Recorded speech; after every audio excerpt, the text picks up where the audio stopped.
Jamen, Michelle og Nora og mig, vi er så heldige at have Skive Private Facilitetsklinik.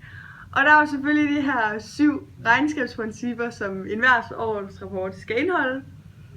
Og det første princip, det er jo, at årsrapporten den skal udarbejdes og være klar, altså, og den skal ligne, den meget overskuelig.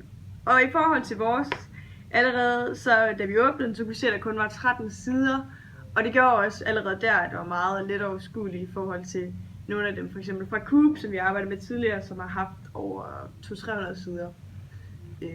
Ja, så det synes vi i hvert fald, at den her den indeholder, at klarhedsprincippet, det er i top. Kontinuitetsprincippet indebærer, at vi sammenligner vores årsregnskaber år for år, så vi kan se, om de ændrer sig, og om der er noget, vi skal gøre bedre. Så ja, her sidder jeg og snakker om et princip i regnskabsprincipperne, men der er desværre ingen lyd på, så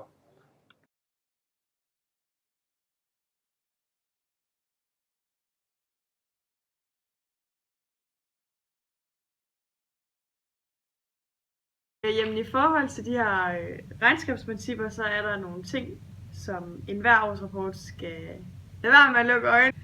Going concern-princippet handler om, at vi laver den her årsrapport for at vide, at vi ikke går konkurs nogle af de næste år, og vi holder ligesom øje med, hvordan økonomien går, og hvad de andre ting kommer til at koste, og hvad vi skal have nye ting af. Ja, det 6. princip er periodiseringsprincippet. Og det går ud på, at sådan en årsrapport, den skal indeholde samtlige forhold, der er indtruffet i regnskabsåret, uanset for deres tidspunkt for betaling. Ja, og så er vi ved det sidste og 7. princip, og det er bruttoværdiprincippet. Og det betyder, at et årsrapports regnskabsposter skal værdiansættes hver for sig, og regnskabsposterne ikke må modregnes hinanden. Det vil sige, at hvis du har en post, der ikke er gået super godt, så må du ikke lige sige, at det er gået lidt bedre, og så bare trække det fra et andet sted. Det var bare.